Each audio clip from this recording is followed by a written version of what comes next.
মহব্বত করে ভালোবেসে ডাক দিয়েছেন হে ঈমানদার। আল্লাহ রাব্বুল আলামিন তার বান্দাকে কোরআনে বিভিন্ন সময় বিভিন্ন ভাষায় ডেকেছেন। কখনো ডাক দিয়েছেন ইয়া ইবাদি, হে আমার গোলাম। আবার কখনো ডেকেছেন ইয়া আইয়ুহাল্লাযীনা আমানু, হে ঈমানদারগণ। আল্লাহ রাব্বুল আলামিন যেখানে হে আমার গোলাম বলে ডাক দিয়েছেন, সে আয়াতের তুলনায় যেখানে ঈমানদার বলে ডাক দিয়েছেন এখানে মহব্বতটা বেশি। উদাহরণস্বরূপ এলাকার চেয়ারম্যান সাহেবকে যদি সম্মান দিয়ে চেয়ারম্যান সাহেব বলে ডাকা হয়, উনি মনে মনে খুশি হয়, কথা বলেন ঠিক কিনা? কিন্তু যদি ডাকতে হয় এই ভাই শোনেন, মন খারাপ হয় কিনা? এজন্য আল্লাহ রাব্বুল আলামিন ভালোবেসে আমাকে আপনাকে ডাক দিয়ে বলতেছেন ইয়া আইয়ুহাল্লাযীনা আমানু, হে ঈমানদারের দল, ইত্তাকুল্লাহ, তোমরা আল্লাহকে ভয় করো। এই আয়াত দ্বারা আল্লাহ রাব্বুল আলামিন বলে দিলেন আমি ঈমানদারদেরকে ভয় করতে বলেছি। যার ভিতর ঈমান নাই তার জন্য এই আলোচনা না। আল্লাহ রাব্বুল আলামিন কি বলতেছেন?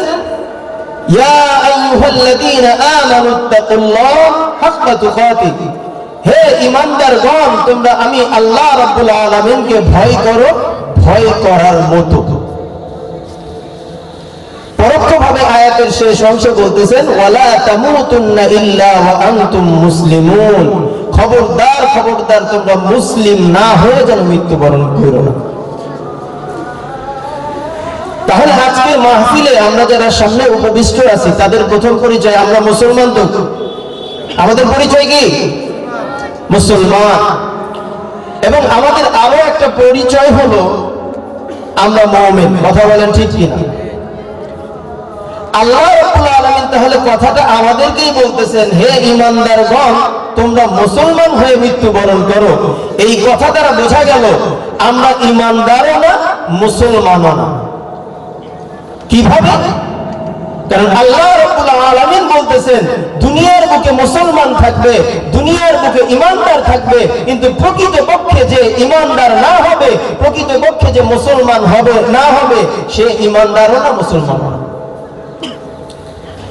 আল্লাহ রাব্বুল আলামিন কোরআনে হাকীমের 2 নম্বর সূরা সূরাতুল আলে ইমরানের 102 নম্বর আয়াতের ভিতরে বলেন ইয়া আইয়ুহাল্লাযীনা আমানুত্তাকুল্লাহা হাক্কা তুকাতিহি ওয়া লা তামুতুন্না ইল্লা ওয়া আনতুম মুসলিমুন, হে ঈমানদাররা, তোমরা আমি আল্লাহ রাব্বুল আলামিনকে ভয় করার মতো ভয় করো এবং খবরদার খবরদার মুসলমান না হয়ে মৃত্যুবরণ করো না। কেন আল্লাহ রাব্বুল আলামিন এমন কথা বললেন? আমরা তো ঈমানদার, আমরা তো মুসলমান, তারপরেও আল্লাহ রাব্বুল আলামিন আমাকে আপনাকে কেন ঈমানদার এবং মুসলমান হইতে বললেন? ও মুসলমান ভাই, আমি আপনি ঈমানদার হইলেও আমার আপনার ঈমানের পাওয়ারটা কিন্তু ওইরকম না। যে পাওয়ারটা ঈমানের থাকলে আমি আপনি মুসলমান এবং ঈমানদার হইয়া আল্লাহ রাব্বুল আলামিনকে ভয় করার পাশাপাশি গুনাহের কাজের ভিতরে যখন ঢুকে যায়, এই গুনাহের কাজ আমি আপনি করতে পারি তখনই যখন মনে হয় এই গুনাহ করলে আমাকে ধরার মতো কেউ না। একজন ব্যক্তি যদি জানে সে অন্যায় করলে এখনই প্রশাসনের লোক তাকে ধরে ফেলবে, এই ব্যক্তি কি কখনো অন্যায় করবে? তার মানে আমরা মুসলমান, আমরা ঈমানদার, কিন্তু এমন ঈমান আমাদের এখনো হয়ে ওঠে নাই যে ঈমান আমাদের দিলের ভিতরে থাকলে আমি আপনি আল্লাহ রাব্বুল আলামিনকে ভয় করার মতো ভয় করতে পারি। এইরকম ঈমান যেহেতু আমাদের সিনার ভিতরে নাই, এই জন্য আল্লাহ রাব্বুল আলামিন আমাকে আপনাকে ডাক দিয়া বলে হে ঈমানদাররা, তোমরা যে পরিমাণ ঈমান রাখছো এটা তোমাদের জন্য স্বয়ং সম্পন্ন না। তোমাদের ঈমানকে আরো বেশি ধারিত করো, আরো বেশি শানিত করো, আরো বেশি চমৎকার ঈমান নিয়ে তারপরে মুসলমান হয়ে মৃত্যুবরণ করো। কেন মুসলমান হয়ে মৃত্যুবরণ করতে হবে? কারণ প্রত্যেকটা মানুষ পৃথিবীর বুকে যারা আসছে তারা জানে প্রত্যেকটা মানুষকেই একটা না একটা সময় মৃত্যুবরণ করতে হবে, কথা বলেন ঠিক কিনা? ও মুসলমান ভাই, কোরআনের ভিতরে আসছে কুল্লু নাফসিন প্রাণীকে মৃত্যুর স্বাদ আস্বাদন করতে হবে। পৃথিবীর বুকে এমন অসংখ্য অগণিত মানুষ আছে যারা স্রষ্টা বলতে কেউ আছে বিশ্বাস করে না, পরকাল বলতে কোনো কিছু আছে বিশ্বাস করে না। এইরকম অনেক মানুষ আছে আত্মীয়তার সম্পর্ক বিশ্বাস করে না, ভাই ভাইকে বিশ্বাস করে না, সন্তান পিতাকে বিশ্বাস করে না, পিতা সন্তানকে বিশ্বাস করে না, মানে না। এরকম আছে কি নাই? কিন্তু পৃথিবীর বুকে এমন একজন মানুষ পাওয়া যাবে না যে বলতে পারবে আমি পৃথিবীর বুকে চিরদিন বেঁচে থাকবো। পৃথিবীর বুকে যার প্রাণ আছে সে জানে আমাকে একদিন না একদিন মৃত্যুবরণ করতে হবে। এই জন্য আল্লাহ রাব্বুল আলামিন বললেন, তোমাকে যেহেতু দুনিয়ার বুকে পাঠাইছি, ও ঈমানদার, তোমাকে দুনিয়ার বুকে পাঠানোর পর জেনে রাখো তোমার সামনে কিন্তু মৃত্যু রয়েছে। এই মৃত্যু তোমাকে বরণ করতেই হবে। যেহেতু তোমাকে মৃত্যুবরণ করতে হবে, সুতরাং মৃত্যুবরণের পূর্বে তুমি মুসলমান হয়ে তারপরে মৃত্যুবরণ করো। মুসলমান হয়ে মৃত্যুবরণ করলে লাভ কি? আর মুসলমান না হয়ে যদি মৃত্যুবরণ করি তাহলে ক্ষতি কি? আল্লাহ রাব্বুল আলামিন বলেছেন, এই দুনিয়াটা হলো আমাদের জন্য পরীক্ষার হল। এই দুনিয়ার ভিতরে যদি আমি আপনি আল্লাহ রাব্বুল আলামিনের জীবন বিধানটা মেনে তারপরে মৃত্যুবরণ করতে পারি, তাহলে আমার আপনার এই জিন্দেগিটা এতটাই দামি হয়ে যাবে, মৃত্যুর পরে 3.5 হাত মাটির নিচের ঘর থেকে আমার আপনার জন্য জান্নাতের ফয়সালা হয়ে যাবে। সুবহানাল্লাহ।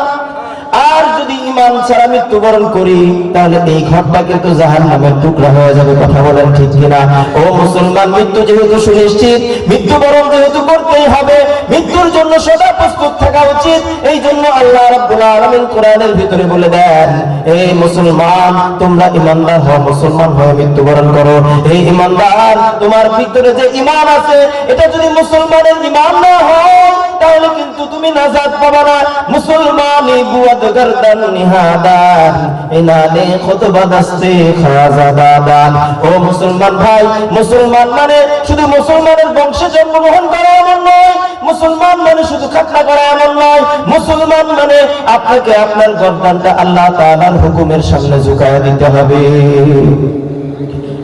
আল্লাহ রাব্বুল আলামিন আপনাকে যে বিধানগুলো দিয়েছেন এই বিধানগুলোর উপরে নিজেকে পরিচালিত করতে হবে।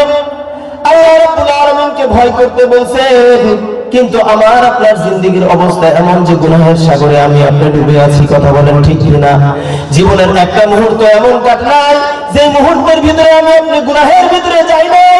গুনাহের গান বাজনা ইত্যাদি যে প্রোগ্রাম গুলো রয়েছে এগুলোর মধ্য দিয়ে আমার আপনার জীবন কিন্তু দৈনন্দিন চলতেছে। কথা বলেন ঠিক কিনা? ও মুসলমান ভাই, এরকম অবস্থায় যদি আপনার কাছে মালাকুল মউত চলে আসে আর আপনার জানটা যদি কবজ করে নিয়ে যায়, তাহলে আমার আপনার মৃত্যুটা এমন যন্ত্রণাদায়ক মৃত্যু হবে, আর আমার আপনার এই জিন্দেগিটা ব্যর্থ জিন্দেগি হিসেবে জাহান্নামের ভিতরে নিক্ষেপ করা হবে। নাউযুবিল্লাহ। ছোট্ট একটি ঘটনা বলে আলোচনা শেষ করে দিব। হযরত ইদ্রিস পয়গম্বর আল্লাহ তাআলার একজন পয়গম্বর, নাম শুনেছেন কিনা? হযরত ইদ্রিস পয়গম্বর আল্লাহ রাব্বুল আলামিনের কাছে অতি প্রিয় একজন পয়গম্বর। হযরত মালাকুল মউত আজরাইল আলাইহিস সালাতু ওয়াস সালাম আল্লাহ রাব্বুল আলামিনের কাছে আরজ করলেন, ওগো মালিক, আপনি তো আমাকে ফেরেশতাদের সরদার বানাইছেন, আপনার কাছে একটা ফরিয়াদ হলো, আপনার বন্ধু ইদ্রিসের সাথে আমি একটু দোস্তি করতে চাই, বন্ধুত্ব করতে চাই, সুসম্পর্ক করতে চাই। আপনি যদি অনুমতি দেন তাহলে ইদ্রিসের সাথে আমি একটু বন্ধুত্বের সম্পর্ক করতে পারি। আল্লাহ রাব্বুল আলামিন মালাকুল মউত আজরাইলকে অনুমতি দিয়ে দিল, যাও যাও, তুমি ইদ্রিসের সাথে যদি অনুমতি দেয় বন্ধুত্বের সম্পর্ক তৈরি করো। এবার আজরাইল আলাইহিস সালাতু ওয়াস সালাম ইদ্রিস পয়গম্বরের কাছে এসে জিজ্ঞাসা করে, ওগো পয়গম্বর, আমি তো আপনার বন্ধু হতে চাই, আমাকে কি আপনার বন্ধু বানায় নেওয়া যায় কিনা? ইদ্রিস পয়গম্বর বলে, আমার সাথে যদি তোমার বন্ধুত্ব করতে হয় 3টা শর্ত পালন করতে হবে। 1 নাম্বার শর্ত যদি তুমি পালন করতে পারো তাহলে তোমার জন্য আরো 2টা শর্ত থাকবে। 1 নাম্বার শর্ত, তুমি যদি আমার বন্ধু হতে চাও তাহলে তোমাকে আমাকে মৃত্যুবরণ করে মৃত্যুর স্বাদ আস্বাদন করাতে হবে। তুমি যেহেতু মালাকুল মউত, তুমি সকলের জান কবজ করো, তোমার কাছে প্রথম প্রস্তাব হলো তুমি আমি ইদ্রিসের জানটাকে কবজ করবা। জান কবজ করবার পর আবার আমার জানটা আমাকে ফিরিয়ে দিবা। এটা হলো তোমার কাছে বন্ধুত্বের প্রথম শর্ত।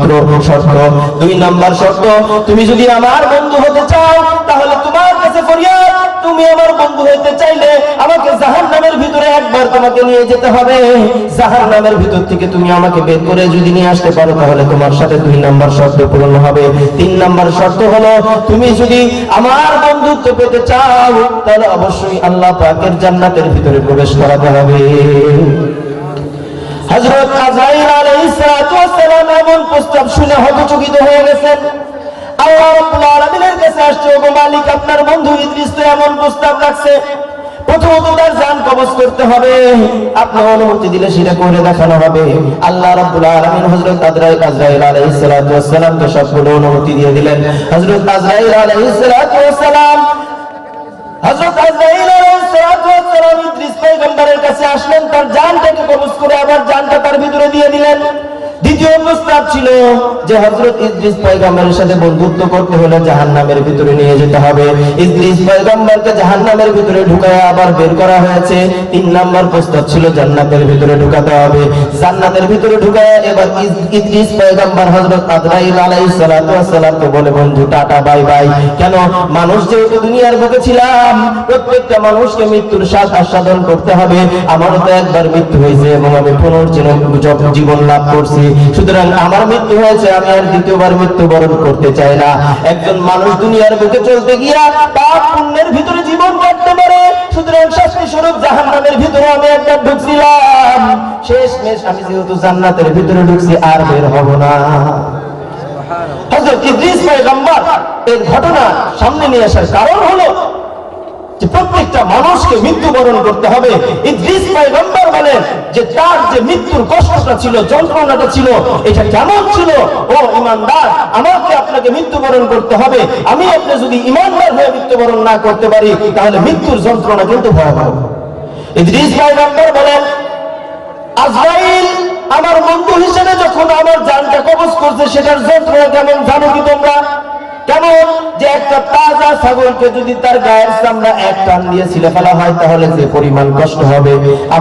আমি ইদ্রিস পয়গম্বর, আল্লাহর একজন নবী হওয়া সত্ত্বেও আজরাইলের একজন বন্ধু, তারপরেও আমার জান কবজ করার কারণে আমার কষ্টটা এরকম হয়েছে।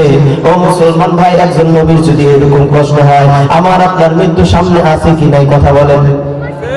আমার আপনার মৃত্যু যেহেতু সামনে আছে, পয়গম্বর বলেন আখলিস দীনাকা ইয়াকফিকা আমালুল কলিল, অল্প আমল যদি খালিস নিয়তে করা যায় সেটা নাজাতের জন্য যথেষ্ট হবে। ও মুসলমান ভাই, অল্প কথার ভিতরে যে মেসেজটা নিয়ে আসতে চাচ্ছি সেটা হলো, আমার আপনার সামনে যেহেতু মৃত্যু আছে, আল্লাহ রাব্বুল আলামিন যেহেতু তাকে ভয় করার মতো ভয় করতে বলছে, সুতরাং আমার আপনার নিয়ত হতে হবে অবশ্যই মুসলমান হয়ে মৃত্যুবরণ করবো তো ইনশাআল্লাহ।